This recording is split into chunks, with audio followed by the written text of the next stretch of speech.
Montana's territory is dear to me. I spent a lot of my boyhood running around in the hills here prospecting for gold. They call Montana the treasure state, and that's not a slogan just for show. The land is full of gold, game, gems, and freedom. This is the Berkeley Pit in Butte, Montana.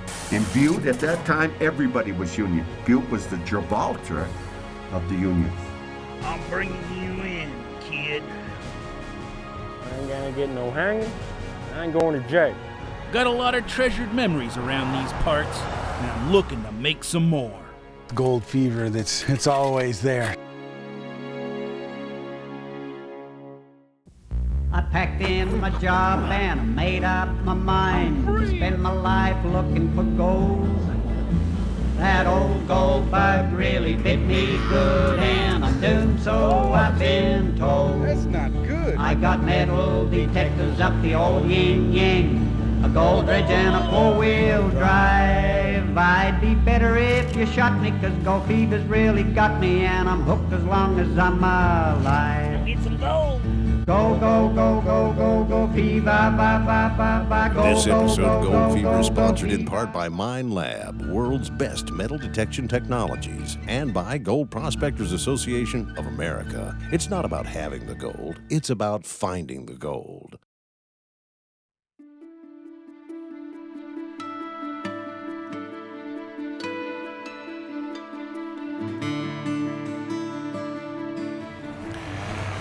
Well, welcome to Gold Fever. We're glad you tuned in, and we're here in Montana at the state capitol in Helena.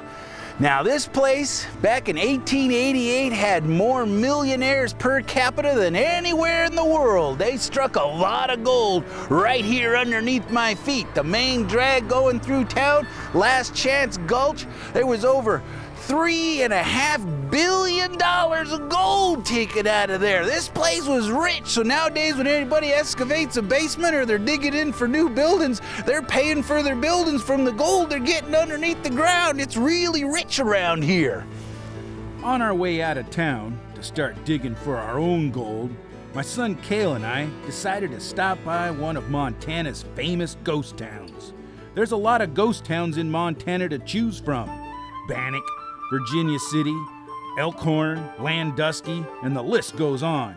All of them are full of history and a little bit of mystique, too. Well, there it is, the old mining town of Garnet.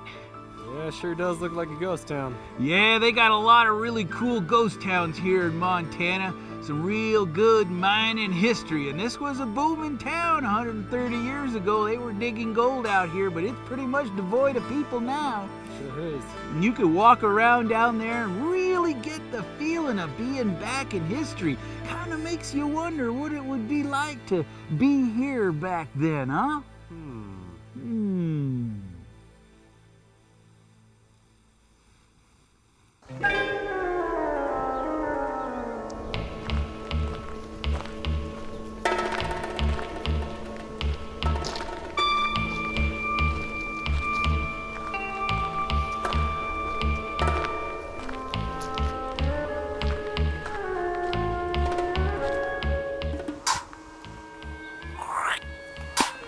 I heard you was in town, kid. You heard right. I'm taking you in, kid. What you reckon I did? You killed them people down over in Colorado, over in Utah, over in Oregon, and over in New Mexico territory, and you also murdered them people up on that claim. There's a reward for $1,000 out on you. Her claim jumped from my claim. Did nothing but my own right. I'm bringing you in, kid. I ain't gonna get no hanging. I ain't going to jail. You better get that through your head, or I'm gonna pay that judge money I could pay you. Well, you better have some more respect, kid, 'cause you're coming with me one way or another. No, I ain't. You can't bring me in, you cyclops. Me and 6 other friends of mine say we can. You ready to die for that badge?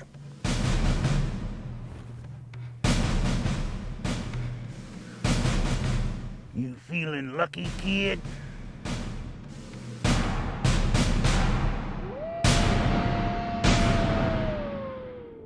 Ready to die?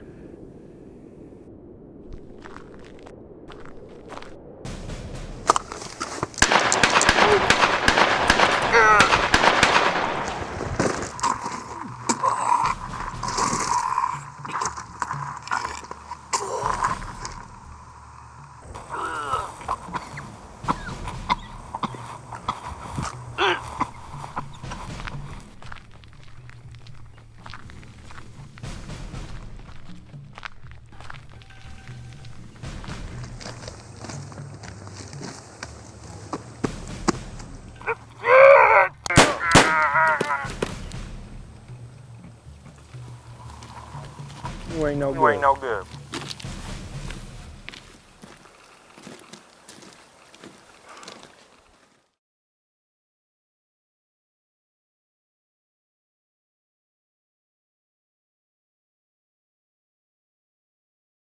Go, go, go, go, go, go, fever, ba, ba, ba, ba.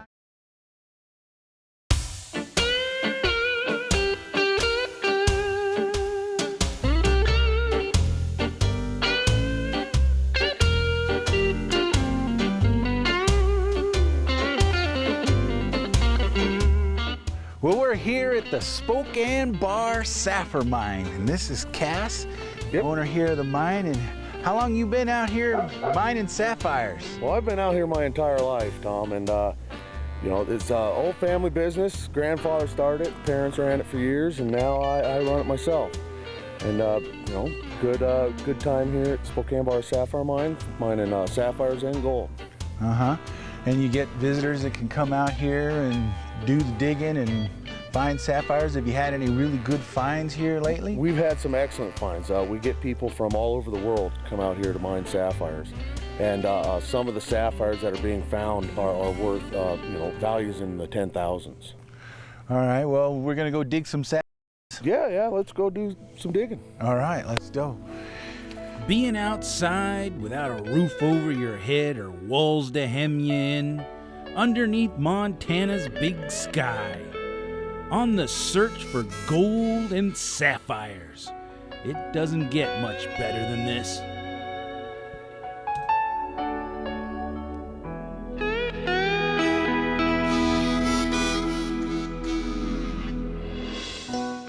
I'll show you kind of the layer you want to stay in. But from right in here down is going to be your pay layer. Further down you go, the better. You get into some of this area here, you see a lot of nice rounded river rock. That's always a good sign. The river rock here, you get, you know, some chunks of hematite sitting in there. Hematite being that iron ore, real heavy. You know, so you're looking for the heavy stuff. I brought along my shovel, man. Right here. Yeah. This is my best digging tool right there. All right. We'll have to put you to work then.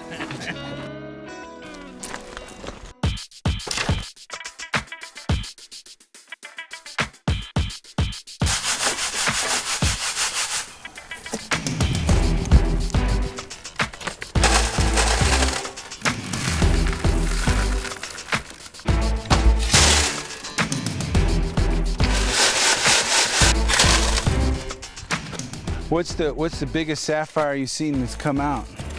Biggest one found hand digging was 150 carat gemstone sapphire. Found in the top screen right here, doing just what you're doing. And it was about the size of my thumb and valued with a very large number. Yeah. Okay. Keep digging, Kael. You know, just imagine looking down and seeing a great big blue marble. And that's what you want to see. A great big blue marble. I'm excited about finding sapphires, but there's like the part of me that's just looking at this thinking gold, gold, gold, gold.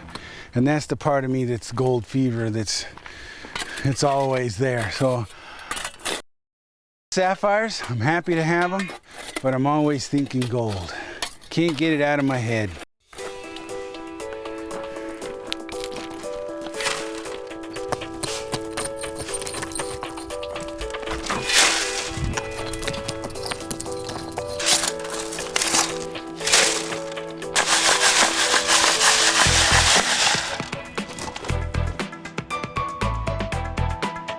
Everything's going through this screen and then into that second screen where the size of the sapphire is that you want, and then the rest of it's all coming out here on the bottom. Yep. And this stuff down here, this probably got your gold in it. Yep, that's gonna have a So I'm gonna take some of that and pan it when we're done. pretty good fine gold. You'll find some. Yeah, well, you know, there's something to be said too about digging right here. This is where Mother Nature put it. This is where it found its spot to rest. And you're here digging and, you know, you're finding it on your own. Yep, discovering what Mother Nature hid for you. And what's really cool is, you know, you find a sapphire and then you make something out of it. It's really meaningful to you, you know? Yeah. Because you know where it came from. You had a part in you know, digging it out, and it's just Mother Nature's treasure.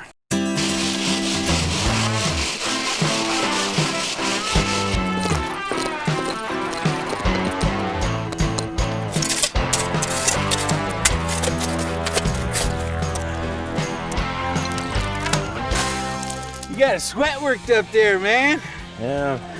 Said it right. How's your digging, man? Yeah, you're digging.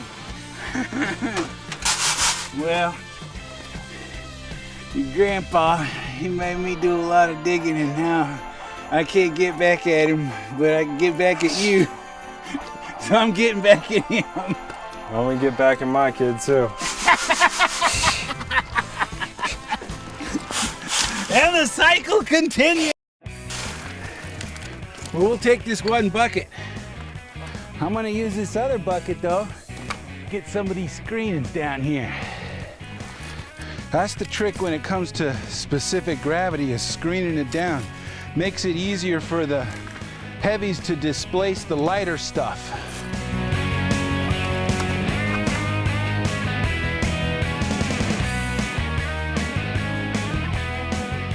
Okay, so we'll haul this over to the tubs. Yeah, well, we'll get you finding some gemstones. Hopefully All right. you in there.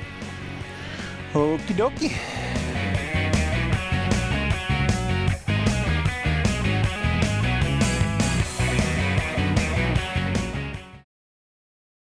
Go, go, go, go, go, go, fever, ba, ba, ba, ba.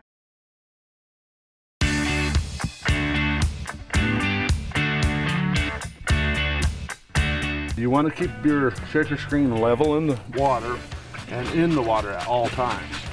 And hear that noise it's making? I'm actually floating the gravel, allowing the heavies to start settling down to the bottom. But they're going to be all over. So now I'm going to start moving them toward the center.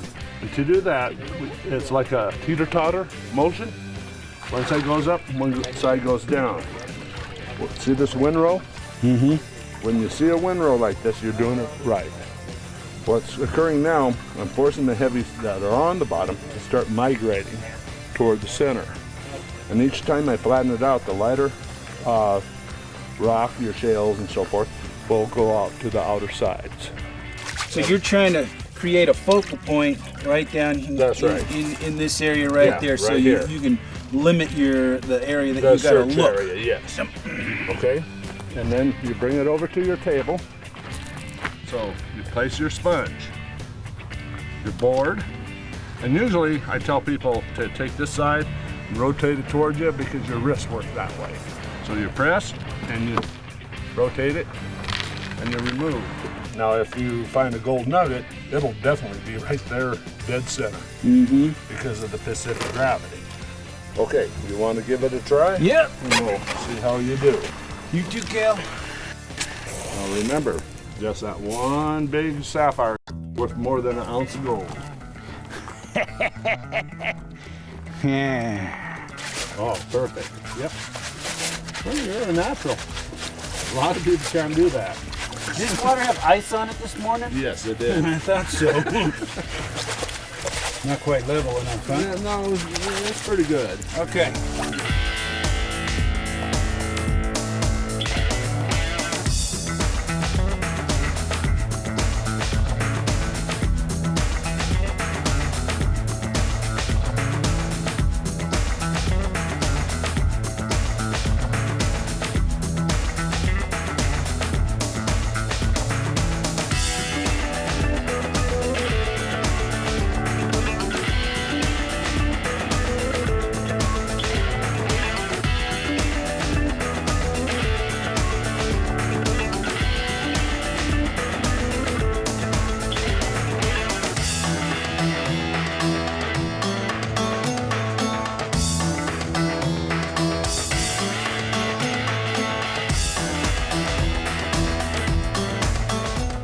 Nice blue gem. Oh, yeah, I see it too. Right here, huh? Yep. Unmistakable. Oh, nice. Woo!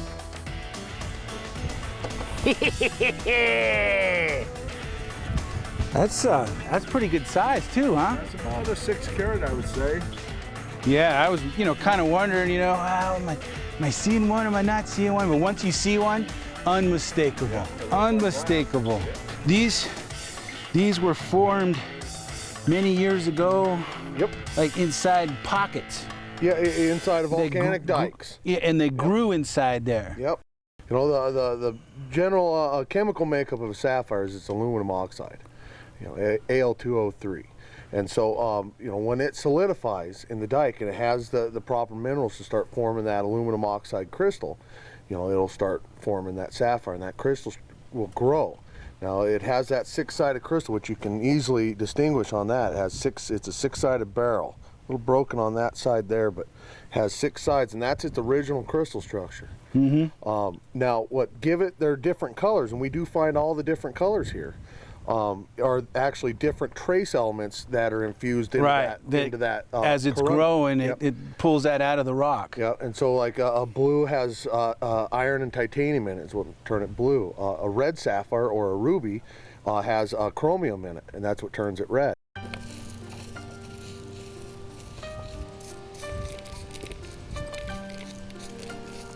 All right, you search through that one. I'm gonna pan some of this stuff.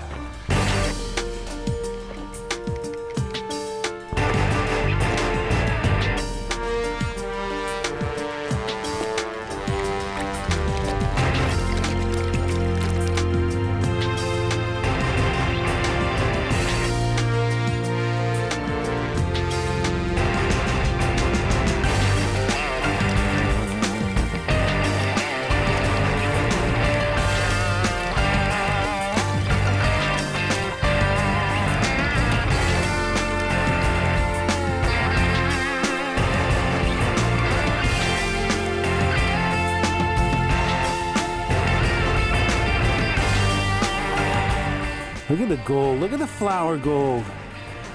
Holy cow, look at that. See all the fine flower gold? Just speckled in there. Now there's more, this fine stuff like this, with this heavier black sand, it's really hard to save. There's probably more gold I poured out of my pan in there in the tub than I actually saved in my pan. There's some gold in it. Go, go, go, go, go, go, fever, ba, ba, ba, ba. My, yeah, little baby. Wipe that tear from your eye. You know I can't hurt you, darling. I would never, ever, ever make you cry. My, yeah, little baby. I'll be back soon, you just wait and see. Now give me your heart, girl, to have always with me.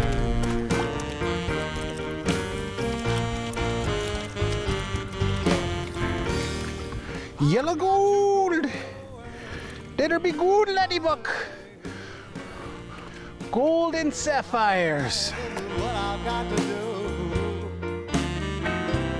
I live now to seek my fortune, but I see something that you don't see. Something that I don't see. Yeah, what would you call that thing? Oh, yeah. See that? Not quite a nugget, but a noogie. Byproduct. Yeah, byproduct. Not bad. Yellow gold. I'm gonna put this in my pan over there. Ew, what you got? Nuggets, gold nuggets. Ew, check it out. There's a garnet and a sapphire.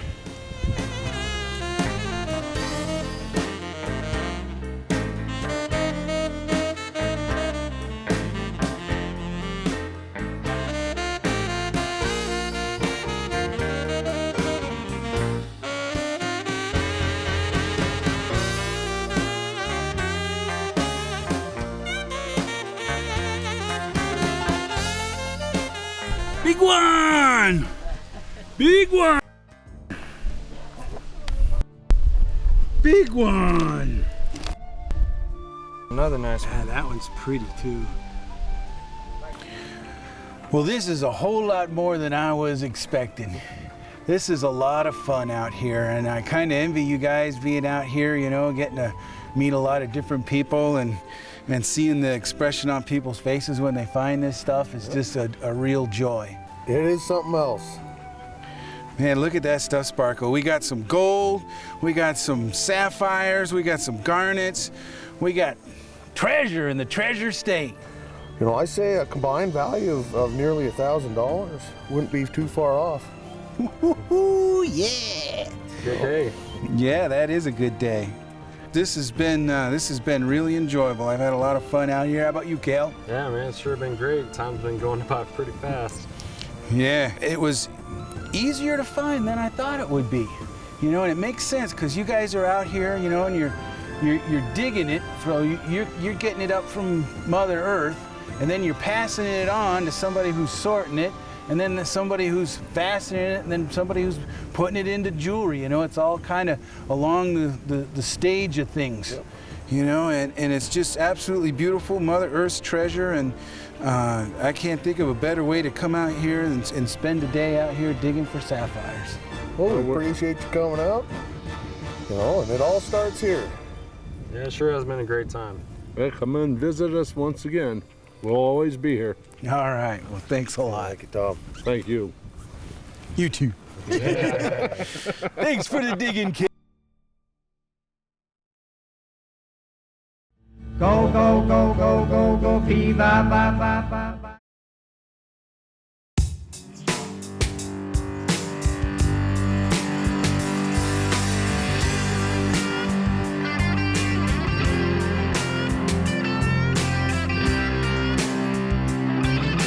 Well, we've come over here to the whole world museum of mining. Let's go check it out.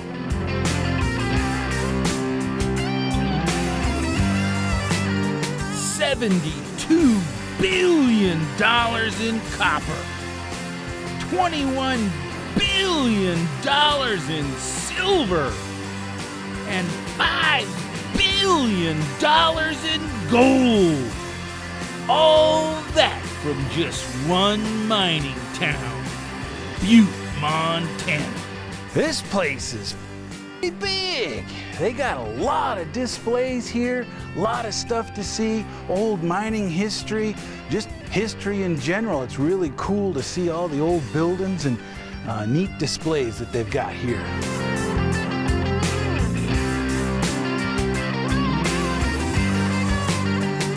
Those old timers did a lot of work to get those metals up out of the ground. Chances are, you've got those metals in your house today in one way or another.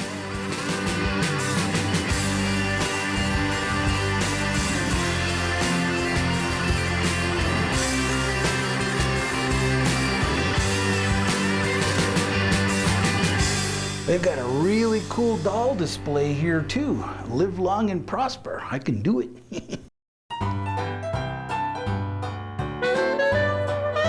Prospectors started mining for gold in Butte around 1858. But with the advent of electricity, the demand for copper soared. The town was called the richest hill on earth. With all the grizzly miners flowing in to work the mines, the town quickly got a reputation as a rip-roaring kind of place, where any kind of vice was obtainable.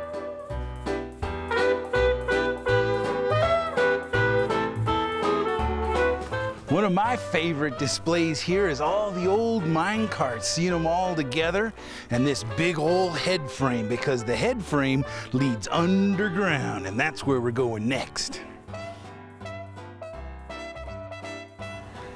This is Mick. Mick McClafferty. Mick McClafferty. A little Irishman. Yeah. And had a lot of Irishmen around here, huh? A lot of ethnicity. Tom, my great-grandparents came directly from Ireland.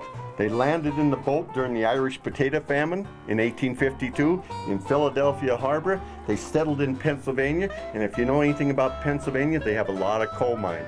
So my great-grandfather, my grandfather, and my father were all coal miners. So you might say, Tom, I'm a coal miner's son, but lucky for you, I don't sing. And this is the, let's go on down in the mine. This is the entry to the Orphan Girl Shaft. Orphan Girl Shaft. And so this is where we're at right here. We're right here now. And this is all underneath us. This is all underneath us, filled with water. And this is one of the smaller mines This here. is one of the smaller mines. And this map over here kind of shows all the other mines. All of the older, bigger mines at one time. And this area here is called the Berkeley Pit, which is now 1.5 miles long, 1 mile wide, and it contains about 1,200 feet of water right now. The water in the Berkeley Pit is set to be reclaimed by a huge filtration plant that is currently treating and diverting the groundwater flowing into the plant. The water contains dissolved metals. That's why it needs to be treated.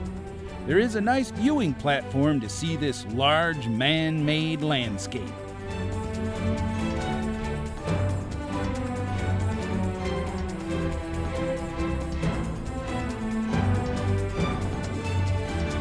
Well, when it comes to big mines in Montana, or anywhere in the world for that matter, this one's up there on the list. This is the Berkeley Pit in Butte, Montana. Anaconda started open pitting the old underground mine in about 1955. They operated there until 1982 when the mine shut down and the pit was closed. But with the high metal prices of today, the mine has been reopened and is turning dirt once again, employing over 500 people. Man, and altogether, how many feet or how many miles of shafts and tunnels? Of the shafts alone, we got 10 vertical miles of shaft in 7 square miles. And if you take the drifts, which are the tunnels that go horizontally in the mine and add them up, there's 10,000 miles of drifts in a 7 square mile. Okay, we're going to open the door here, the entry, and we'll go inside and we'll take a look at the Orphan Girl mine. Come on in, Tom. Go, go, go, go, go, go, fee, ba, ba, ba, ba, ba. Come on in, Tom. Notice the little sign there, Tom. This one says, keep this place clean.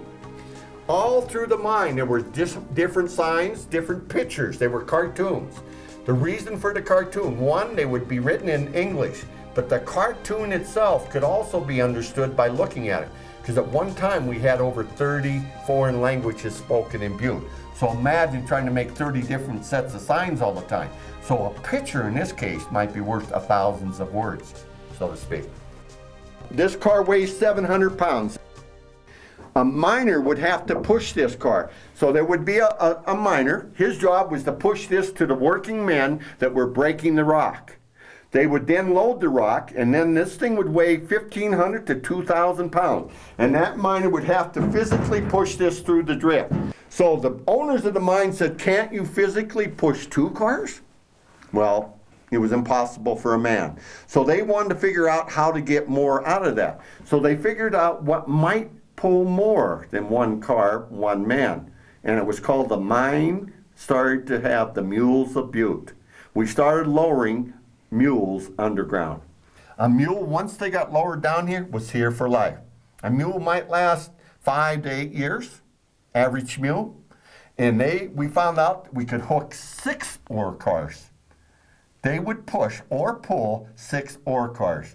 So every mule that come down, Tom, 5 men lost their jobs. Now each one of these cars is worth 5 of those little Indiana oil cars times 10 of them. We could move 30 to 40 tons of material out, and this would last an 8-hour shift. We take it to the charging station, plug it in once we had electricity down here, and that way we got rid of the mules. Saved all kinds of money, plus we moved more material. By the way, hundreds of miners lost their jobs. So imagine a big muck pile in front of me, and I'm going to take this and shovel in here, and I'm going to take this and throw it into the ore car.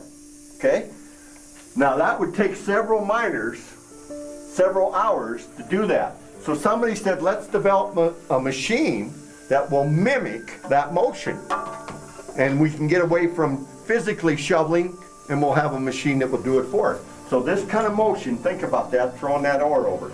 And here it is here. This is called the mucker. And I'm going to run it for you, Tom. If hopefully the air is on. If you'll step back.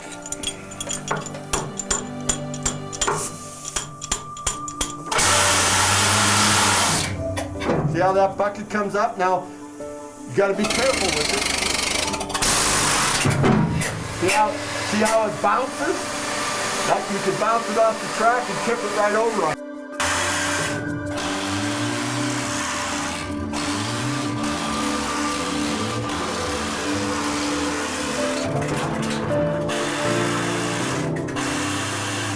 Instead of spending 4 or 5 miners, spending several hours trying to fill 1 car, with a mucking machine, I could fill that car in less than 5 minutes.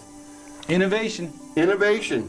And what's the story, Tom? What did we lose? I'm losing more men. Hundreds of jobs. So finally, someone figured out a machine that would run by air, compressed air, and drill.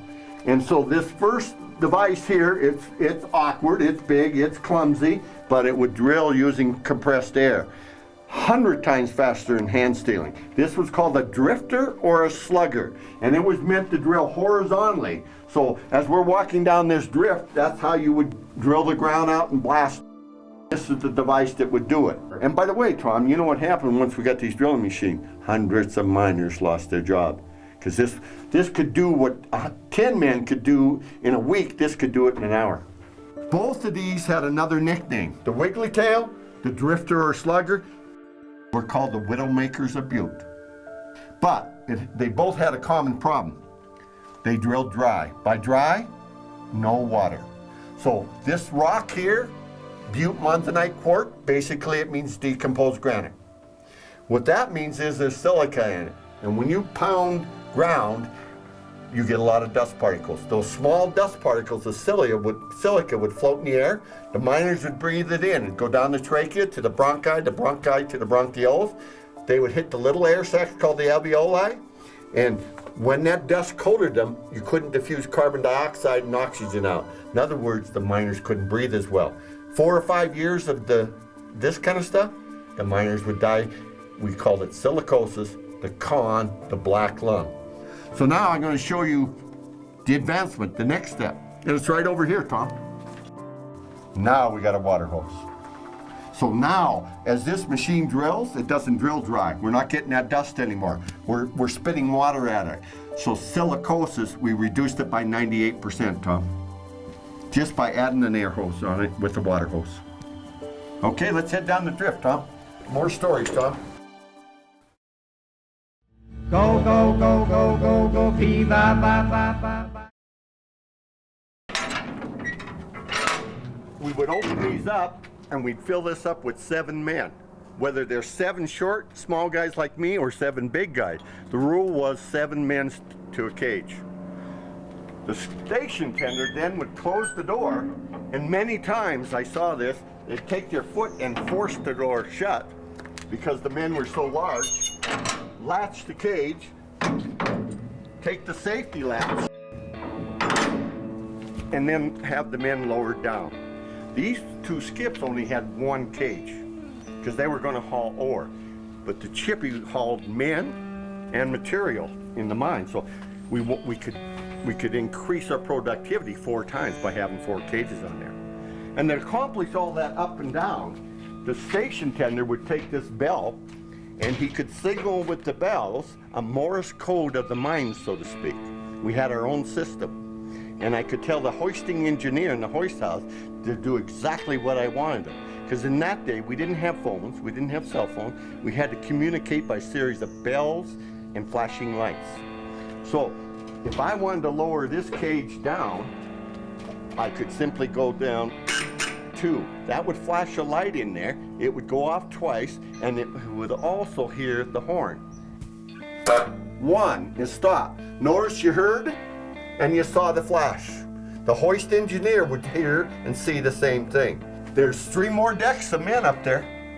I start at the bottom, okay? So now I drop that down, give him 2, he'd slowly start to bring it down. When the next one would get in the proper position, 1, I'd stop him, unload those. Get the next one down, slowly come down. So if it was the end of the shift, Tom, and I loaded you on and I wanted to send you up to surface, the station tender would do this. It's a 2-1-2. And away you'd go. And he'd do that all without seeing any long. of this down here. He just trusting the lights and the switches up there. The Morse code, so to yep, speak. And then it would happen down here. Yes, sir. So this is right underneath the head frame up there. Yes, this is directly below the head frame up there. This head frame is basically 90 feet tall. Most of the Butte mine head frames are at least 120 feet tall. So this is one of our smaller ones. The Kelly mine, our largest, is 15 feet high. Now, Tom, we have a 4th compartment that I didn't tell you about. We had the 2 for ore, the chippy for men. The 4th compartment is right over here. And it's called the manway, a smaller compartment, but it's a series of ladders. Imagine climbing straight up out of ladders if you had to. It was the emergency. You only use that if all the shafts were down for whatever reason. And so that's why they called it the man way. Now, Tom, I want you to appreciate what you're looking at. This was put here in 1875, and it's still here. Look at the timber, cribbing. Tom. All this timber in here. Yeah. This timber is not Montana timber. It's not Western Montana timber. This timber in the shaft is from, you won't believe it, South America. It's mahogany. And the guides here, the shaft in the middle is teak from Indonesia. Were the unions instrumental here? Did they have some of the union wars and Butte was the strongest union in the entire United States, Tom. One union worker organizer, 1917, his name was Frank Little, came to Butte, Montana. He wanted to organize a new union and make them strong to fight the company, so to speak. He arrived in Butte in June. By July, he was dead. 3 weeks later. They pulled him out of his motel room, drug him through the streets of Butte, took his kneecaps right out, down to one of the train trestles that leaves town, and hung him. And they put on "Others Beware" and the initials of other labor union members. And the message was, if you're going to form a union in Butte, Montana, and try to take over the company, you may die. It may cost you your life, and it did. Yeah, there was a lot of fights with unions here for a long, long time. In Butte, at that time, everybody was union. The boys that would sell papers on the streets of Butte were in a union. The waitresses, any of the cleaning ladies, every job in Butte had a union. Butte was the Gibraltar of the unions. Well, it's the end of the shift. It's time to go to surface, Tom.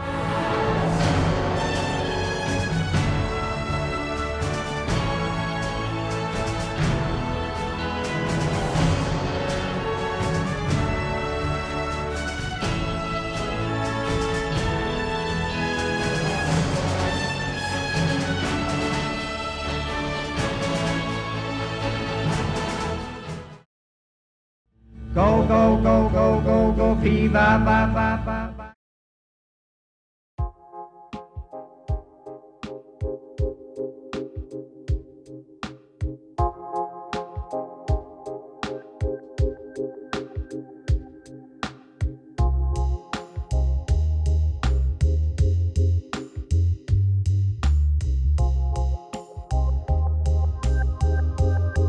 Well, before we headed out of town, I wanted to come over here to the Mineral Museum, and quite a museum it is. They've got specimens from all over the world here. It's always fun to look at all the beautiful rock crystalline formations, but what I'm really interested in is what they got over here in the safe. And that is the largest existing nugget found in Montana. And this is the Highland Centennial Gold Nugget. 27.5 troy ounces. That's a big chunk of gold right there. And what a beauty it is. And I wanted to take a look at that baby just to get a look at the gold and what it looks like that came out of this area. But let's take a look at some of the other exhibits out here too.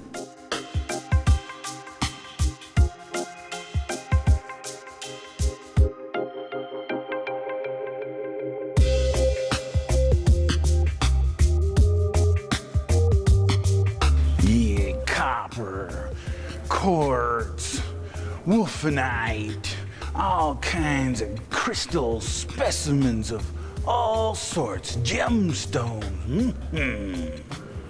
Aha, Montana sapphires.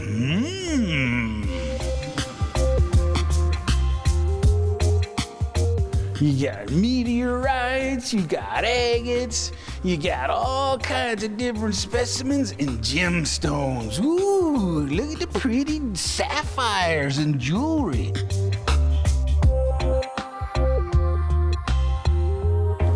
Just all kinds of specimens in here to look at.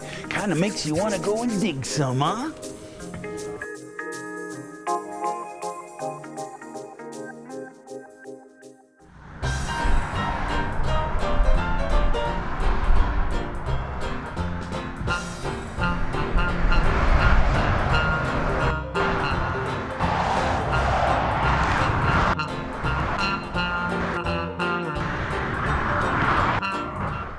That's it, folks. Once you get one flat tire and you put the spare on and you get another flat tire, well, then you just don't got no spare and you just can't keep going on. And we're out of time on today's show, and we're glad you tuned in, and we'll be back here again once we get our flat tires fixed and rolling again for another Gold Fever adventure. Thanks for tuning in. Remember, get out there in the outdoors and think about getting into prospecting. There's a lot of good history there, a lot of fun, and there's still a lot of gold left out there, and those gemstones are fun to find too. So we'll see you again here. Adios, folks.